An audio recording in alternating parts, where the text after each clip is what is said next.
लड़कर लेंगे पाकिस्तान, मरकर लेंगे पाकिस्तान, और जब बना दिया पाकिस्तान तो बड़ी चालाकी से भाईजान ने चुन लिया हिंदुस्तान। 1947 में यही सोच रहा था भारत का मुसलमान। जी हां, 1947 में भारत के ज्यादातर मुसलमानों ने यही किया। पहले तो पाकिस्तान बनाया, और जब पाकिस्तान बन गया तो वहां जाने की बजाय यहीं रुक गए। और जब 2020 में इनके वारिस, इनके बच्चे और इनके पोते ये कहते हैं कि हमारे बाप दादाओं के पास तो पाकिस्तान जाने की चॉइस थी, लेकिन फिर भी उन्होंने हिंदुस्तान को चुना। दरअसल ये एक सफेद नहीं बल्कि काला झूठ है जो पिछले 70 सालों से आपसे बोला जा रहा है। आज इसी झूठ के परखच्चे उड़ाए जाएंगे। जैसे कि मैंने आपको अपने पिछले वीडियोस में बताया था कि कैसे पहले तो भारत के रहने वाले मुसलमानों ने 1945-46 के चुनाव में पाकिस्तान के हक में जिन्ना की मुस्लिम लीग को वोट दिया, और फिर जब पाकिस्तान बन गया तो उसका नक्शा देखने के बाद वो यहीं रुक गए। दरअसल पाकिस्तान को वोट देते वक्त हिंदुस्तान के मुसलमान सोच रहे थे कि हिंदुस्तान का आधा हिस्सा पाकिस्तान होगा, लेकिन अफसोस ऐसा हो ना सका। फिर क्या था, पाकिस्तान के समर्थक मुसलमान पूरी चालाकी के साथ भारत में रहने के बहाने खोजने लगे। इतनी बड़ी बात मैं ऐसे ही नहीं कह रहा, मैं हर बात को संदर्भ, प्रसंग समेत उदाहरण के साथ समझाना पसंद करता हूं। तो उस दौर में भारतीय मुसलमानों की सोच क्या थी, इसकी सबसे बड़ी मिसाल है मुस्लिम लीग का एक लीडर। वो लीडर जिसे जिन्ना का सबसे बड़ा साथी कहा जाता था, लेकिन असल में वो नेता की शक्ल में एक हैवान था, और उसका नाम था सुहरावर्दी, जिसे बूचर ऑफ बंगाल भी कहा जाता है, यानी बंगाल का कसाई। 16 अगस्त 1946 को जब जिन्ना ने डायरेक्ट एक्शन डे का ऐलान किया था तो यही सुहरावर्दी बंगाल का मुख्यमंत्री था। इसी सुहरावर्दी की देखरेख में कोलकाता में 10,000 हिंदुओं को मारा गया था, और इसके बाद नोआखली में करीब 20,000 हिंदुओं की लाशें बिछा दी गई थी। इसी सुहरावर्दी के कहने पर नोआखली में हजारों हिंदुओं का धर्म परिवर्तन किया गया और हजारों हजार हिंदू महिलाओं की इज्जत लूटी गई। अब आप सोच रहे होंगे कि जिस इंसान के हाथ 30,000 हिंदुओं के खून से सने थे तो वो 15 अगस्त 1947 को ही पाकिस्तान चला गया होगा, लेकिन आप गलत सोच रहे हैं।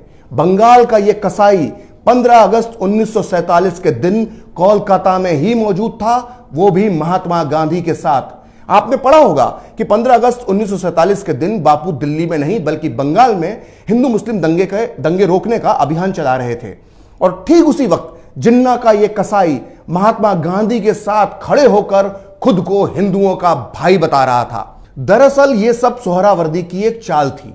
भारत आजाद हो गया था और कोलकाता में हिंदू मुसलमानों पर भारी पड़ रहे थे। ऐसे में डरा हुआ सुहरावर्दी अपने उन खूनी चेलों को बचाने के लिए बापू की शरण में पहुंच गया, जिन्होंने 1 साल पहले ही 10,000 हिंदुओं की गर्दन काटी थी। दंगा रोकने के लिए सुहरावर्दी ने बापू से अपील की कि वो कोलकाता छोड़कर ना जाएं।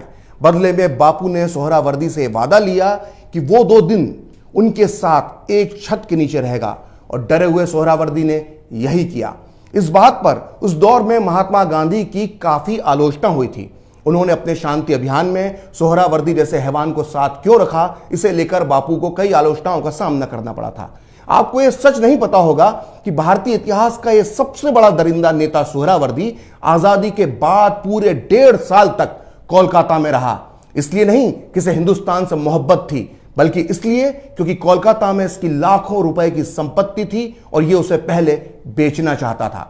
आखिरकार आजादी के पूरे 1.5 साल बाद 5 मार्च 1949 को सोहरावर्दी कराची यानी पाकिस्तान पहुंचा, जहां उसका जबरदस्त स्वागत हुआ। और मैं आपको यह भी बता दूं कि यही सोहरावर्दी 1956 में एक दिन पाकिस्तान का प्रधानमंत्री भी बना। दरअसल मैंने आपको सोहरावर्दी की इतनी लंबी कहानी इसलिए सुनाई कि आपको पता चल सके कि उस दौर का मुसलमान पाकिस्तान जाने का फैसला अपने फायदे के हिसाब से कर रहा था। इसके पीछे हिंदुस्तान से मोहब्बत नहीं थी, जैसा कि इनके वारिस छाती ठोक कर यह दावा करते हैं कि मेरे दादा जान ने तो हिंदुस्तान को ही चुना था। दरअसल इसके पीछे इनके दादा जान की चालाकी थी।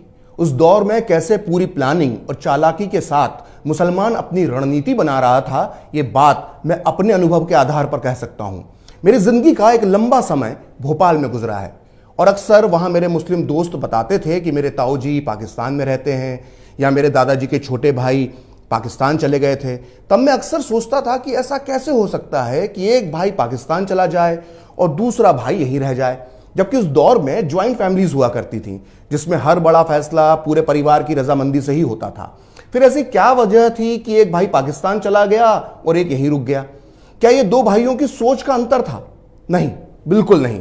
दरअसल इसके पीछे थी एक प्लानिंग कि एक भाई रिस्क उठाकर पाकिस्तान जाएगा, वहां के हालात देखेगा, चीजों को परखेगा, काम धंधा जमाएगा और सही वक्त आने पर दूसरा भाई या बाकी का पूरा परिवार पाकिस्तान आ जाएगा। तब तक वो भाई जो हिंदुस्तान में रह गया है वो प्रॉपर्टी की देखभाल तो कर ही रहा है। लेकिन अफसोस ये चालाकी काम नहीं आई, क्योंकि पाकिस्तान में चल रहा था एक दूसरा खेल। वहां के असली लोग यानी सिंधी, बलूच, पश्तून, पठान इन हिंदुस्तानी मुसलमानों को देखकर हैरान परेशान हो गए। वो सोचने लगे ये लोग कौन है जो यहां आकर बस गए? हमें तो सिंधी, पंजाबी, पश्तो, बलूच बोलते हैं और ये लोग तो सारे उर्दू बोलते हैं। जनाब, अर्ज किया है, फरमाया है, ये तो हमारी भाषा ही नहीं है। तो इस तरह पाकिस्तान के असली बाशिंदे ये सोचने लगे कि भले इन लोगों ने मुस्लिम लीग को वोट दिया होगा, लेकिन ये अलीगढ़, भोपाल, लखनऊ, मेरठ से आए लोग हमारे अपने कैसे हो सकते हैं? ये बात तारिक फतेह बड़े मजेदार अंदाज में बताते हैं। तो पाकिस्तान बनने के 1.5-2 सालों के अंदर ही पाकिस्तान के मुसलमानों ने इन उर्दू बोलने वाले मुसलमानों को उनकी औकात दिखा दी और उन्हें नाम दे दिया मुहाजिर। और जब भारत में रहने वाले जिन्ना के वोटरों ने मुहाजिर शब्द सुना तो उन्होंने दिल पर पत्थर रखकर पाकिस्तान जाने से ही तौबा कर ली। अगर इस सच को जानने के बाद आपको इनसे कोई हमदर्दी हो रही है तो आप गलत हैं। दिमाग का इस्तेमाल कीजिए। याद करिए, भारत का हर मुसलमान हमेशा से आरोप लगाता है कि उसका इस्तेमाल वोट बैंक के लिए किया जाता है, लेकिन हकीकत में ये लोग हमेशा से बहुत सोच समझकर अपने वोट को बैंक बनाकर अपने लिए ही इस्तेमाल करते हैं, जैसा कि इन्होंने 1945-46 के चुनाव में किया था। लेकिन जब बात फायदे और नुकसान की आई तो इन्होंने अपना फायदा देखा और हिंदुस्तान में ही रहना पसंद किया। यह कोई एहसान नहीं था, बल्कि इसे कहते हैं मौका परस्ती। चूंकि हम बात तथ्यों की कर रहे हैं तो मौका परस्ती से याद आया एक नाम, और वो नाम है नवाब मोहम्मद इस्माइल खान का। मेरठ के रहने वाले नवाब मोहम्मद इस्माइल खान मुस्लिम लीग के बहुत बड़े नेता थे। इतने बड़े नेता कि उन्हें जिन्ना का उत्तराधिकारी भी कहा जाता था। इस्माइल खान का जिन्ना पर इतना असर था कि उनके कहने पर ही जिन्ना ने अपने सूट टाई को छोड़कर शेरवानी को अपना लिया था। अक्सर आपने तस्वीरों में जिन्ना को एक खास टोपी पहने देखा होगा। आपको जानकर यह आश्चर्य होगा कि जिन्ना ने यह टोपी मेरठ के इस्माइल खान के कहने पर ही पहनना शुरू की थी, जो बाद में उनकी पहचान बन गई और पूरी दुनिया इसे आज जिन्ना कैप के नाम से जानती है। लेकिन जिस हस्ती ने जिन्ना को टोपी पहनाई थी, उसने भारत को कितनी बड़ी टोपी पहनाई, यह मैं आपको बताता हूं। जब पाकिस्तान बन गया तो लोगों ने सोचा कि अब तो मोहम्मद इस्माइल खान पाकिस्तान चले जाएंगे, लेकिन जनाब कहीं नहीं गए, मरते दम तक मेरठ में ही रहे। हैरानी की बात है कि जब उनसे पूछा गया कि जनाब आपका दिल क्यों बदल गया, तो उन्होंने कहा कि मैं अपने बिरादरान यानी अपने भाइयों को छोड़कर कैसे जा सकता हूं। वाह जनाब, क्या दलील है। पहले हक से मांगो पाकिस्तान, लड़कर छीनो पाकिस्तान और रहने के लिए चुन लो हिंदुस्तान। आपको आश्चर्य होगा कि इस्माइल खान को उनके किए की कोई सजा नहीं मिली, बल्कि उनका सम्मान पहले के ही तरह कायम रहा। और इसकी वजह थे देश के पहले प्रधानमंत्री हमारे पंडित जवाहरलाल नेहरू साहब। आजादी के महज 45 दिन बाद ही अक्टूबर 1947 में इस्माइल खान को पंडित नेहरू ने अलीगढ़ मुस्लिम यूनिवर्सिटी का वाइस चांसलर बना दिया। और उधर पाकिस्तान में इस्माइल खान के नाम पर बाकायदा स्टैम्प टिकट जारी किए गए, जिसके ऊपर लिखा था पायनियर्स ऑफ फ्रीडम। सोचिए, इस्माइल खान को कराची में बैठे जिन्ना ने पाकिस्तान बनाने वाला सिपहसालार कहा, तो यहां नई दिल्ली में बैठे पंडित नेहरू ने उन्हें राष्ट्रवादी मुसलमान माना और जी भर के तोहफे दिए। आखिर क्यों पाकिस्तान के स्वतंत्रता सेनानी भारत को तोड़ने के बाद भी भारत में ही रहना चाहते थे, और क्यों पंडित जवाहरलाल नेहरू भारत के इन धोखेबाजों को भारत में ही रखना चाहते थे? यह एक बहुत बड़ा राज है और इसका खुलासा करूंगा मैं अपने अगले वीडियो में। फिलहाल खरी बात प्रखर के साथ में इतना ही। आप चाहें तो मुझसे जुड़ने के लिए मेरे फेसबुक पेज प्रखर श्री 78 को लाइक कर सकते हैं, और अगर ट्विटर पर आप मुझसे जुड़ना चाहते हैं तो मेरा ट्विटर हैंडल है प्रखर श्री 78। नमस्कार।